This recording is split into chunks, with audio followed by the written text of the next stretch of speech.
Hi hello నమస్తే welcome back to our channel. ఏం చేస్తున్నారండి? ఈరోజు చాలా టేస్టీ ఎమ్మీగా చక్కగా మనం బాయిల్డ్ ఎగ్తో ఎగ్ బుర్జీ చేసా అండి. టేస్ట్ అయితే మామూలుగా లేదు, అదిరిపోయింది. ఇంకా ఆలస్యం ఎందుకు, వచ్చేసేయండి ప్రిపేర్ చేసుకుందాం. ఇదిగోండి 4 ఎగ్స్ అయితే నేను బాయిల్ చేశాను. ఈ బాయిల్ చేసిన ఎగ్స్ని ఇప్పుడు మనము తురుమేసుకుందామండి. వేడిగా ఉన్నప్పుడు మన గినక తురుముకుంటే అది రాదండి. సో కొంచెం ఎగ్స్ అన్ని ఉడకబెట్టి కొద్దిసేపు పక్కన పెట్టేసిన తర్వాత అయితే మనం తురుమేసుకుంటే అప్పుడు బాగా వస్తుంది అనమాట.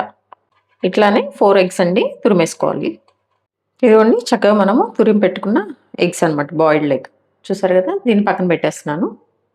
స్టవ్ ఆన్ చేసేసి గిన్నె పెట్టేసా అండి. గిన్నె పెట్టేసి మనం ఒక 2 టేబుల్ స్పూన్స్ నుండి 3 వరకు అయితే ఆయిల్ వేసేసుకుందాము.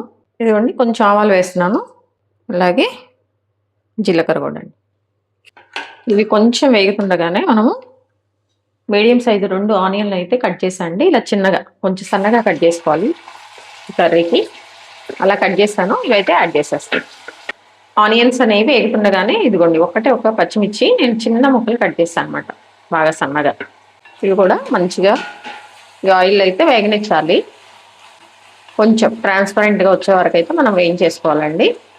ఇదిగోండి చక్కగా ట్రాన్స్పరెంట్గా వచ్చేసినాయి ఆనియన్స్. ఇప్పుడు ఇందులో మనం కొంచెం అండి 1 టేబుల్ స్పూన్ అయితే అల్లం వెల్లిపాయ పేస్ట్ వేసుకున్నాము. ఇదిగోండి ఓన్లీ 1 టేబుల్ స్పూన్ కొంచెం అండి వేసేస్తుంది. వేసాక మంచిగా ఇది కూడా మాడకుండా కొంచెం కుక్ అయ్యే విధంగా అయితే మనం దీన్ని కూడా కుక్ చేసుకోవాలి. ఇదిగోండి ఇప్పుడు ఇందులో ఏంటంటే ఒక 1/2 టేబుల్ స్పూన్ పసుపు వేస్తున్నాను. అలాగే మన స్పైస్కి సరిపోయేంత చిల్లీ పౌడర్ అండి 1 టేబుల్ స్పూన్ వేసేస్తాను నేను. రుచికి సరిపడినంత సాల్ట్ కూడా, అలాగే 1 టేబుల్ స్పూన్ ధనియాల పౌడర్, జీరా పౌడర్ ఏమో 1/2 టేబుల్ స్పూన్ అండి. ఇవన్నీ కూడా మిక్స్ చేసుకోవాలి. ఇవన్నీ వేసిన తర్వాత కొంచెం మాడుతుంది కాబట్టి అండి, కొంచెం మాడకుండా మనం అయితే దీన్ని కలుపుకుంటూ కొంచెం కుక్ చేసుకోవాలన్నమాట. కొంచెం ఈ ఉప్పు కారాలన్నీ కూడా కొంచెం ఈ ఆయిల్ మగ్గే విధంగా. ఇదిగోండి ఇట్లా ఉప్పు కారాలు వేసిన ఒక 2 మినిట్స్ తర్వాత అండి మీడియం ఫ్లేమ్లో మనము 2 మీడియం సైజ్ టమాటాలు అయితే చక్కగా ఇట్లా మిక్సీ పట్టేసాను. టమాటా ప్యూరీ, లేదంటే మీరు చిన్న చిన్నగా ముక్కలు కట్ చేసుకుని అయినా వేసుకోవచ్చు. ఇదైతే ఇప్పుడు యాడ్ చేసేస్తున్నాను. ఈ టమాటా కూడా అంతా పచ్చివాసన అంతా పోయే వరకు అయితే మనం చక్కగా దీన్ని కుక్ చేసుకోవాలి. మిక్సీ జార్లో కొంచెం వాటర్ పోసేసి ఇవి కూడా యాడ్ చేస్తున్నాను అనమాట. కొంచెం మనకి చపాతీకి కానీ రైస్కి కానీ తినేటప్పుడు గ్రేవీగా బాగుంటుందండి, దానికోసమని వాటర్ యాడ్ చేసా. మీరు వద్దనుకుంటే అవసరం లేదు. ఇదిగోండి ఇట్లా ఒకసారి మనం దీన్ని మిడిల్లో కలుపుకుంటూ అయితే కుక్ చేసుకోవాలి. ఇప్పుడైతే ఒకసారి ఉప్పు కారాలు చెక్ చేసుకోండి, ఏమైనా తక్కువైతే మీరు యాడ్ చేసేసుకోండి. ఇలా లిడ్ అయితే పెట్టేద్దామండి. వచ్చేసి కొంచెం మిడిల్లో కలుపుకుంటూ దగ్గర ఒక 4 మినిట్స్ అట్లా మనం అయితే కుక్ చేసేద్దాం. చూసారండి ఆయిల్ అంతా కూడా బయటకు వచ్చేస్తుంది. మనం వేసిన టమాటా ప్యూరీ కూడా మంచిగా కుక్ అయిపోయింది అనమాట.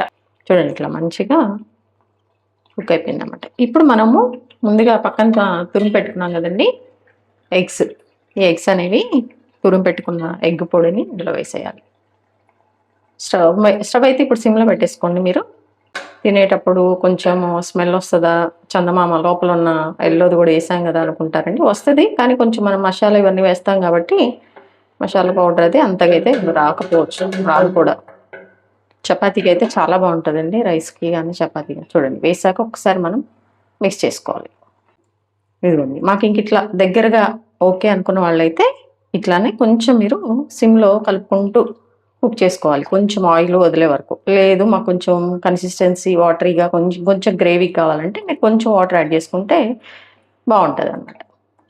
ఇదిగోండి వాటర్ అనేది కొంచెం అనమాట, కొంచెం మన గ్రేవీగా కావాలనుకుంటే కొంచెం వాటర్ వేసుకోండి. వేసుకొని ఇలా లిడ్ పెట్టేద్దాం. పెట్టేసి కొంచెం ఆయిల్ వదిలే వరకు అండి. ఇది మాడుతూ ఉంటుంది, కొంచెం కలుపుకుంటూ అయితే మనం ప్రిపేర్ చేసుకోవాలన్నమాట. ఇదిగోండి కలుపుకుంటూ అయితే చక్కగా ఇలా నేను కుక్ చేస్తున్నాను అనమాట. ఆయిల్ కూడా కొంచెం వచ్చేస్తుంది, గమనించారా? సో ఇప్పుడు ఇందులో ఏంటంటే అండి, మీరు గరం మసాలా పౌడర్ ఉంటే అది వేసుకోండి. నేనైతే ఇంట్లో ఎందులోకైనా ఆల్ పర్పస్ మనం ప్రిపేర్ చేసుకునే మసాలా పౌడర్ ఉంటుంది కదా, అదైతే వేసుకుంటున్నాను అండి. కొంచెం అనమాట, ఒక 1/2 టేబుల్ స్పూన్ అట్లా. ఏది లేదు ఇంట్లో అంటే ఏ పౌడర్ ఉంటే పౌడర్ వేసేసుకోండి, బాగుంటుంది. చూడండి ఇది వేసాక మనం ఒక్కసారి కలిపేద్దాము. అయిపోయిందండి. చూసారా, అసలు చూస్తుంటే ఎంత బాగుంది అనమాట. చపాతీకి కానీ రైస్కి కానీ దేంతో అయినా తినేసేయచ్చు చక్కగా ఎవరైనా. ఇలా ఒక 1 మినిట్ మూత పెట్టేద్దామండి. ఇదిగోండి 1 మినిట్ తర్వాత చక్కగా మన కొత్తిమీర అనమాట, చిన్న కట్ చేసుకున్న కొత్తిమీర అండి. ఈ కొత్తిమీరని కొంచెం వేసేసుకుందాము. చూడండి, ఒకసారి మనం మంచిగా మిక్స్ చేసుకుందాం. అంతే, స్టవ్ ఆఫ్ చేసేసామంటే చక్కగా వేడివేడి అన్నంలో మనము సర్వ్ చేసుకొని తినేయచ్చు. చపాతీ అయినా ఎందులోకైనా అదిరిపోతుందండి. ఇదైతే మూత పెట్టేస్తున్నాను, స్టవ్ ఆఫ్ చేసేస్తున్నాను. చూసారండి, బాయిల్డ్ ఎగ్ బుర్జీ కర్రీ అనమాట. అసలు టేస్ట్ అయితే నిజంగా అండి వేరే లెవెల్ ఉంది. చపాతీ కానీ రైస్కి కానీ చాలా బాగుంటుంది.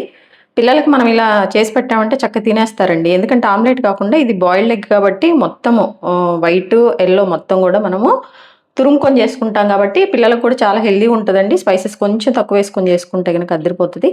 మీరు కూడా వీడియో అంతా చూసిన తర్వాత ట్రై చేయండి. ట్రై చేశాక ఎలా వచ్చిందో కామెంట్ బాక్స్లో తెలియచేయండి. అలాగే మీ విలువైన సమయాన్ని కేటాయించిన వీడియోస్ చూస్తున్నందుకు మీ అందరికీ నా ధన్యవాదాలండి. మీకు నచ్చినట్లయితే లైక్, షేర్, సబ్స్క్రైబ్. వీడియో చూస్తున్నారు కానీ ఎవరు సబ్స్క్రైబ్ చేసుకోవట్లేదండి. Please do subscribe. మీరు సబ్స్క్రైబ్ చేసుకోవటం వల్ల మన నోటిఫికేషన్ వస్తుంది. చక్కగా కొత్త కొత్త రెసిపీస్ అన్నీ కూడా మీరు చూడొచ్చు. అలాగే మీకు నచ్చినట్లయితే లైక్ చేయండి. ఫ్రెండ్స్కి, ఫ్యామిలీ మెంబర్స్కి అందరికీ అలా షేర్ చేయడం వల్ల మన వీడియో ఇంకొంతమందికి చేరుతుందండి. నాకు కూడా కొంచెం మోటివేషన్గా ఉంటుంది చేయడానికి, కొత్త కొత్త రెసిపీస్ అన్నీ ట్రై చేయడానికి. తప్పకుండా సబ్స్క్రైబ్ చేసుకుంటారు కదా. అలాగే హెల్తీగా కుకింగ్ చేసుకుందాం, మన ఆరోగ్యాన్ని మనం కాపాడుకుందాం. Thank you.